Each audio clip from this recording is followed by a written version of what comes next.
Go. Hi, hi everyone. Welcome. Here we are. We're off to a great start. You see another face here that is not usually here with us. This is Kent, and you know Dave. Hello. We're gathering virtually again, as we have been about twice a week for the last 7 weeks about. So it's good to be back here. You will hear a little bit more about why we've invited our guest. Well, I'm not sure what side of the screen he's on, but He's on that side. He's hello. on that. Yeah. Used to me. Okay, go. It's good to be back here. So these conversations continue to be just really important for us, for myself. And it sounds like for you guys, thanks for continuing to give us your feedback. It's really, really important to us. And we've been dedicating our conversations and our times together to reminding ourselves and reminding you what is not moving, what doesn't move, what is the truth that we can build our lives on, because everything has shifted. At least in my life it has, or at least the majority of the things have taken a very deep and steep shift.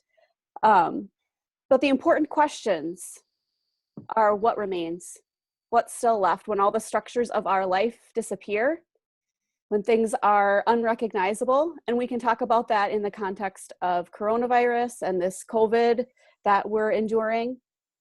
But we can also talk about it in lots of different contexts in our lives, in our parenting, in our marriages, in our relationships, in our financial situations. So what are those truths that we can hold tight to? So that begins kind of our conversation today. We're going to continue a conversation that Dave and I started a few episodes ago. We've been using this big phrase called the incarnational model and what that means. But first, Dave, will you introduce Kent to us? Tell us who Kent is and why we've invited him here today with us. No, I don't want to introduce him. He was mean to me earlier. And I just don't. No, I don't want to introduce him. This is where everyone needs to say a prayer for me. Well, yeah. I try to keep you two on the prayer. Yeah, right. No, Kent is one of my dearest friends, and we've known each other for about 20 years. We connected around Dallas Willard, teaching of Dallas Willard, because we were both at a time in our lives when we were intensely interested in what formation means and a deeper understanding what the gospel even is. And so we connected around that. We also connected around the fact that he wears Cubs hats all the time. And honestly, that really is one of the places. He's from Chicago, I'm from Chicago, and we're both diehard Cub fans. It gives us something to talk about when there's nothing to talk about. And most of the time there's nothing to talk about. So except for the Cubs. So there's that.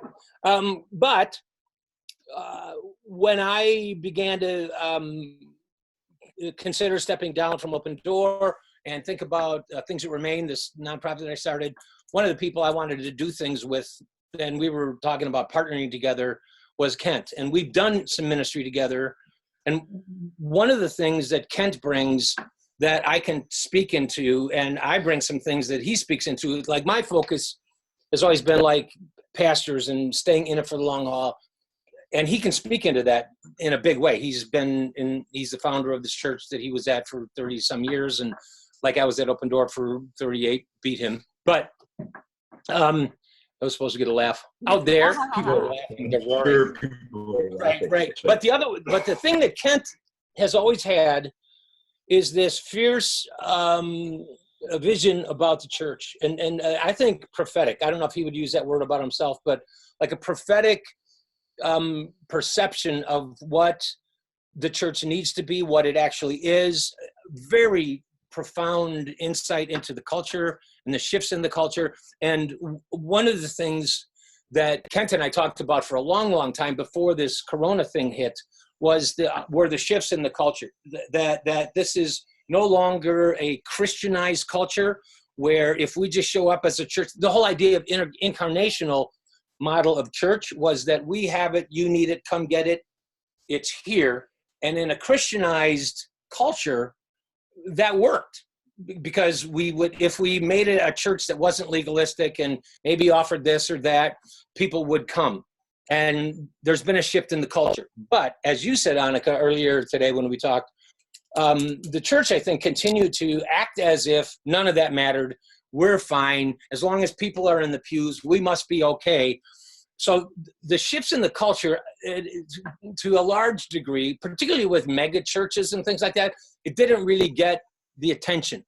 But the coronavirus, where we can't even do the thing that we do, has gotten attention. And we talked about in the episode previous was that if you're learning how to play chess, if you know how to play chess, the queen is the most important piece, moves all over the plate. But if you really want to get good at chess, you play without the queen. And then you up your game. And the church is playing without the queen. And the queen for the church would be the weekend event. We don't have it anymore.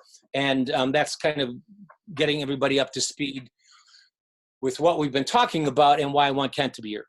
Because Kent, you just have some interesting perspectives on, and the other thing to add was that we were talking about the fact that people generally, but the church in particular, and it's in the story of Acts chapter 8, we don't really change until we have to.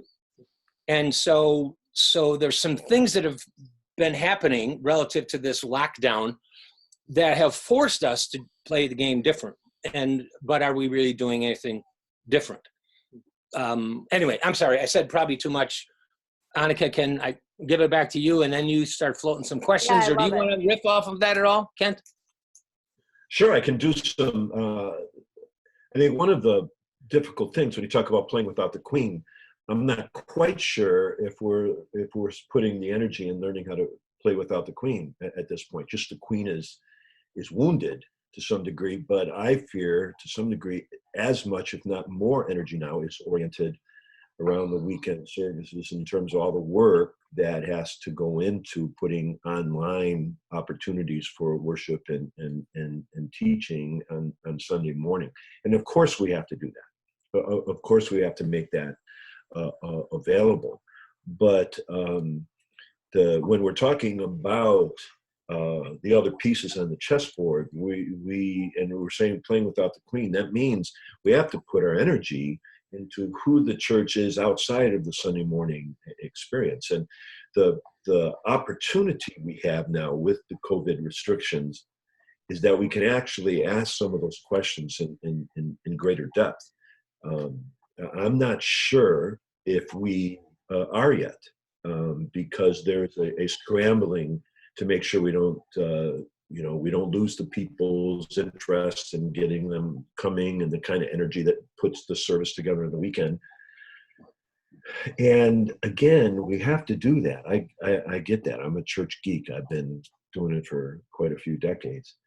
But the energy that I think we have to pay attention to, the energy we have to put that energy into thinking about the church outside, neighbors. And it's so many, we have the restrictions just on meeting with people, even in our own neighborhoods. But there are opportunities, I think, and I've seen many churches are asking much more of those conversations about how people can be in their neighborhoods and their places of employment, even through Zoom calls and such, how we can emphasize that the work of the church is out there. I don't know what's going to happen when the COVID-19 restrictions finally slowly come back.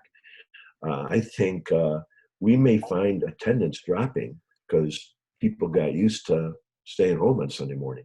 And pastors, particularly pastors who are pre-recording their services, I mean, they're watching themselves speak in bed on Sunday morning, and so that whole process is we don't know what it's going to look like afterwards, whether there's this excitement to get back together or people are realizing, I like sleeping in on Sunday morning. So these are kind of forces that we just don't know what's happened yet. So I'm curious, either of you feel free to chime in on this conversation as we think about all the ways that the church has changed, even before COVID, and then now we are really forced to change. We're playing without the queen. We don't have church as destination anymore. I think so many of us so many of us modern Christians are used to our faith being attending a place and the importance of that. And we have kind of relied on that. So what would you say to kind of the average attender, the average Jesus follower, who all of a sudden now we don't have that place to gather? What are ways that we can embrace this change, see hope in this change, and shift our thinking to still be participating in the church in a new way? Davey? Well, I think I don't have an answer to that yet. What I think, what I would invite people to do is pay attention to, now that we can't do the come together, what are the things that matter most to you about being a follower of Jesus, and how is that expressing itself in authentic ways? The average follower, let me gather my thoughts a little bit. Kenty, what comes to you? Well, I think we're in a season, we have been in a season, the whole end of Christendom is coming along. Christianity is no longer the center of political or social or cultural power any longer. And it's been scary for many people. And there's been a lot of trying to cling on to that, hold on to it, try to get our power back in the culture. But those days are gone. The 60%, if we get into millennials and Gen Z, we're moving up to 70, sometimes even 80% of the non-church population will never come to church again. Just won't. Church as it's currently structured. Right. So there's plenty of people who are coming, and you can still build your churches around that. But I think one of the things that Christians always have had struggle learning to, particularly as we've been Christians for a while, is to have deep relationships with non-church people and imagine bringing them to the church and what their experience would actually be. There's not necessarily a great amount of hostility, but there is a great amount of, I don't see the point in it, because we've been able to one degree or another, separate our message about, Jesus can save you, your sins will be forgiven, you go to heaven when you die, from the life of the church. You can't invite people into a life that you're not already living. And so the church has to become this alternative way of being in the world. But when we build churches around getting people to come to our church, we're just appealing to the same consumer demands in the culture generally. And so you're inviting them into something that they have other opportunities to, non-church people have other opportunities to get those scratches itched. And so the first order of business is that we become an alternative community. Yep. Is living out this way of Jesus in a radical, beautiful, extremely attractive way. But sadly, we've been involved with that whole idea that people will come to this thing we have. And that's over. That's done. Anyone in their 40s, 50s, or 60s, they get together and maybe the conversation is my children and my grandchildren no longer are coming to the church. Right. And so people are trying to figure out all sorts of ways to bring them back. But it's just not going to work. I don't want to interrupt you. I want to pull something more out of you.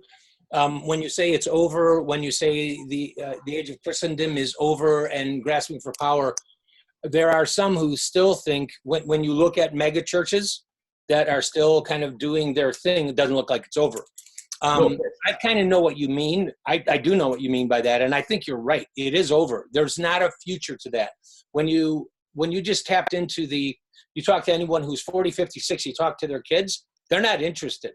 I just unpack that a little bit, and even what you mean by, because the end of Christendom, that's language that I understand, but it's not the end of Christianity, but it's the end of Christendom as having this place of power. And yet there's some political things going on right now, and even among evangelicals who are all excited because it looks like we can make it great again. You want to talk about that without getting us in trouble? I don't know if I can not get you in trouble. By the way, how many of these sessions or these episodes, I believe they're called, or whatever, have you done, Annika? I think this is number 15. Does he do the the pen thing the whole time on all these other ones where he keeps doing that? Yeah. Yeah, Okay. I'm working on getting a counter on the bottom of the screen so we can Just take that away from I think that's the Holy Spirit. me. No, she thinks it's my brand. Your brand. You got don't to even know what that rebrand. means. You have to rebrand. I don't know it. That's your thing, Dave. Anyway. Wow. Are we going to get back on the rails, or are we not? We'll get back. We'll get back. I think when let's just talk about millennials and Generation Z. Obviously, there's going to be a significant amount of people who still want church as it was. But if you hang out with non-church population, you're asking the right questions. It's people, when we stay in our bubble, we won't feel it at that same level. I do think millennials and Gen Z, many, particularly those who are spiritually motivated, are very interested in entering into a alternative way of living in this way of Jesus, but they don't want to take over daddy's business. I don't think that's not going to work. They're going to lead, and the movement in the future will be led by younger people, millennials, Gen Z, who will ask the kind of questions that are necessary. The difficulty we have, and I'm going to ramble on someplace else. Is that okay? You're doing good. Okay. The difficulty we have a little bit in our culture and the structure of the religious world around us is that people like me and you know, old white guys, oftentimes control those power structures, and there's not room at the table. It's who's the guy who wrote Upton Sinclair? He said it's very hard to get someone to understand something if their salary depends upon them not understanding it. And I think we have lived in a culture for some time that is in the West, that is a production culture, not a wisdom culture. So the development of wisdom is not as valued as much as your productivity. And so people, as they grow older, do not become wise. They just seek to become more productive. But as we get older, we actually begin to be less productive. And so since the culture only values productivity, we have a tendency to hold on to our stuff so that we don't lose it. This is what you talk about from Ronald Rolheiser, the pathetic fool, what was the other? The bitter fool or the holy fool. We have to become the holy fools who are realizing that we have to create space for people with a fresh vision of who the church can be, and we come alongside and bring wisdom to that. But we have to step aside. We have to make that space because we, speaking of you and me here, are not going to be leading the church into the future. That's the Anikas of the world.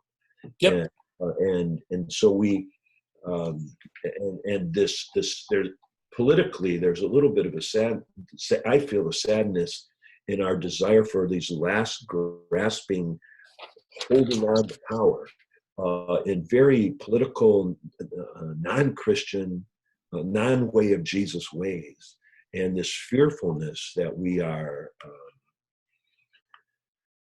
being, our rights are being taken away. I work with pastors and pastors in both in Canada and the United States, and I was just in a Zoom call with a number of them, and these regional ministers, these pastors and pastors, they're talking about difficulty their pastors in the United States have with this whole COVID thing and government restrictions, and how people are protesting. Churches are fighting about when do we open up again. But when I talk to the pastors in Canada, the pastors of pastors in Canada, their predominant response is, how do we serve the community?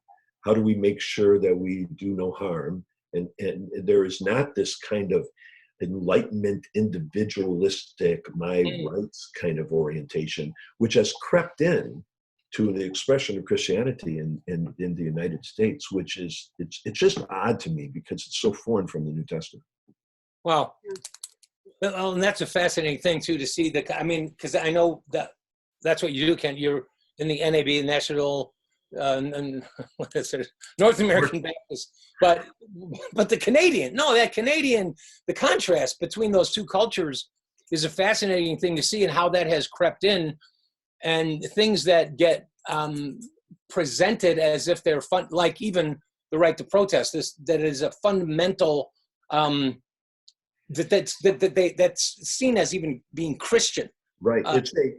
We refer to very often in missiological circles about syncretism, and we usually talk about Africa or South America, where indigenous, animistic, sometimes religions get incorporated into the Catholic Church and such, and we speak to that there's a syncretism that deviates from authentic Christianity.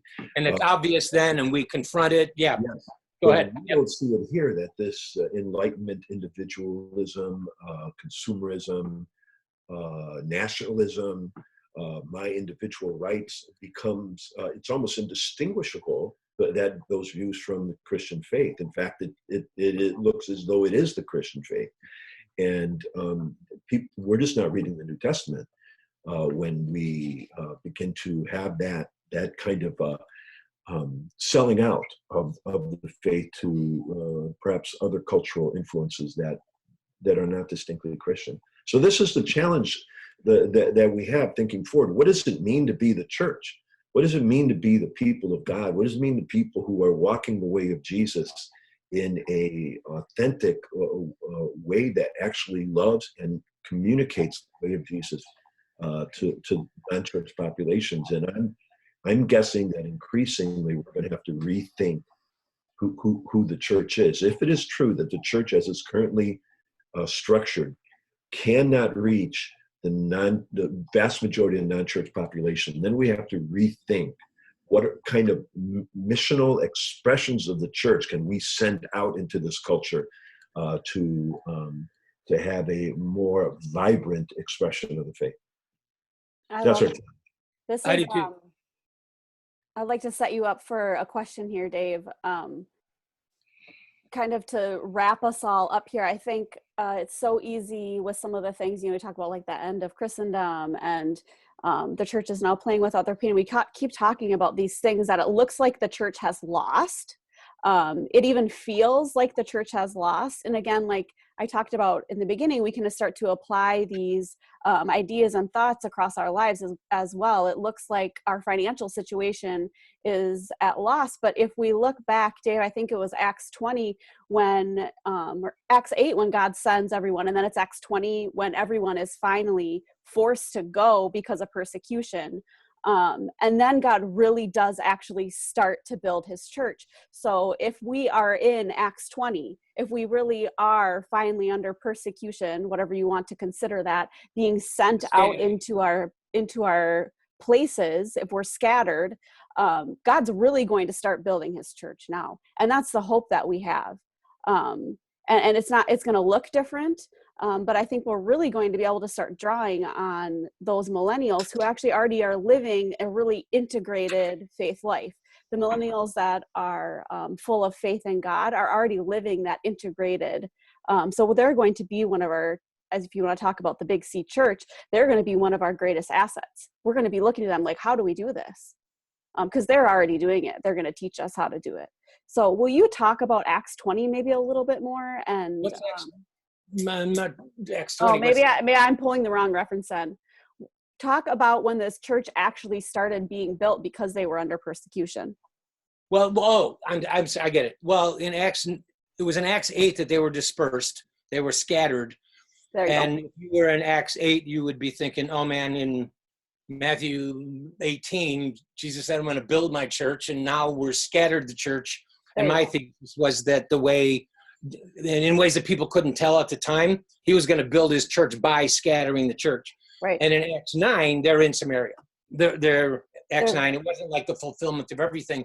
But in Acts 9, they were in Samaria, and they weren't there because I love Samaritans.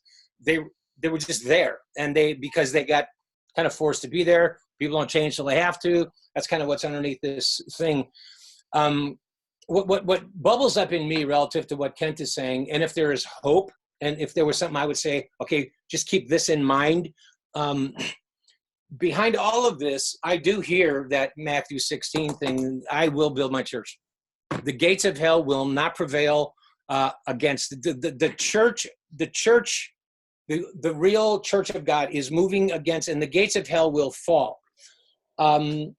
And then there's all these things that make, oh, maybe that's not happening. Get your hopes up. Get your hopes up that nothing has changed relative to that.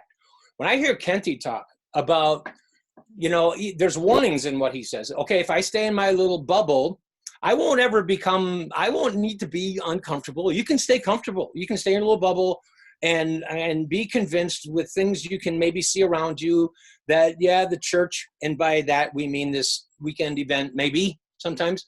But when Kent talks the way he does about the non-church population, and let's say the whole COVID thing is over, they're still not coming here. And there are people who are living under the rule and reign of God, millennials, younger, whoever they are. We need to give it to them. What I would say to people, it's not like a scolding, something's wrong with you if you stay in the bubble, but don't miss out. I would just want you to go, don't miss out on what God is doing. And it's always been this way, but now it's going to be so obvious that how creative, simple mustard seed ways. I want to encourage people who don't think they're doing very much. We've said this almost every time, that it's like a mustard seed. It's like you get to know your neighbor now, and you bring them a piece of cake. I don't know. It's so dumb.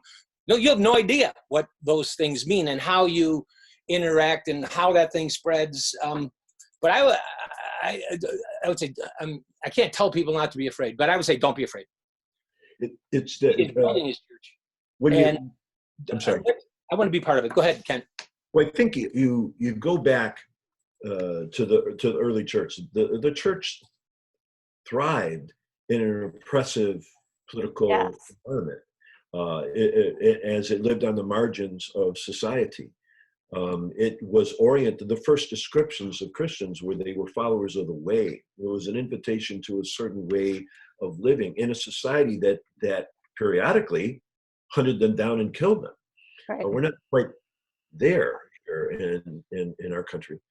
And I think there's just a most marvelous book out. I forgot the guy's name, but it's called The Patient Ferment of the Early Church. And it described why they grew so quickly. And the two words patient essentially means that there was such tremendous confidence that God was up to something. In Narnian terms, that Aslan was on the move. And they did not have to create it themselves. They didn't have to make it happen themselves. It was something going on that they trusted.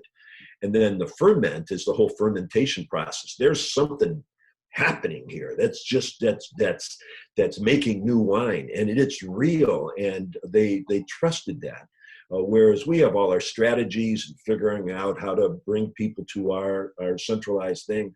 And what we need first and foremost is the fermentation process actually happening with God among us doing something.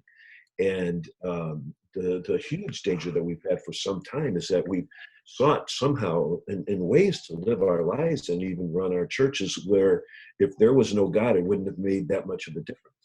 And so the early church exploded because there was a God who was active, and people lived in that reality as a community of faith.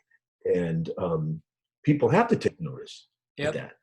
Because it's real, it's happening, and so we have to find the people among us with the most fervor and the greatest creativity and the hunger for not creating empires, organizations, but for living out this way of Jesus in beautiful ways, in close community, intimacy, hospitality to those who are outside. And some of the structures we currently have simply aren't able to hold that. They're old wineskins, and so they can't hold it. And so that's what we're up against. It's not a statement that the old wineskins are terrible or wrong. It's just a statement that something new is happening, and we have to be ready for it and working with it. I love that. This is a perfect I know you're going crazy. I can see it down there. The old wine, Yeah. the new No, wine, it's the incredible. old wine, the new wine. Yeah, well, the patient ferment, that's just a different way to say the sower went out to sow, and believing that it mattered that you give what you have to give, and then he fell asleep, and you're not supposed to go to sleep, but in the ferment is that overnight, when you don't see God at work, God's at work. Yes. And it comes to fruition. And so keep on sowing your seed. Keep on believing that, yeah, the cup of cold water in Jesus' name ripples. Yeah. It's good news. It's good news. That's Yeah. a perfect way to end. It's good news. This is good news for the church. And more than that, it's good news for us as individuals, as followers of Jesus. It's good news for us. It's good news for the generations coming behind us, for our kids, for our grandkids. This is good news. Stay awake and be aware of what's happening. All right. And wiggle your pen if you can. Yeah, See, people want it's to do really this. important. It's going to become a trend. I'm just saying. It's not going to become a trend, pal. Black vests, Maybe mint gum, and pens. Maybe if you had a cigar, just smoking a cigar during this, that might be that'd be a brand. We have to sign off, or Kenty's going to start giving away all your secrets, like cigars and. Oh, that's a big secret. Yeah. Right. Indeed. Thanks, everyone. We'll see you again in a few days. Kent, thanks so much. This was a blast. Pleasure being with you guys. Yeah, so fun.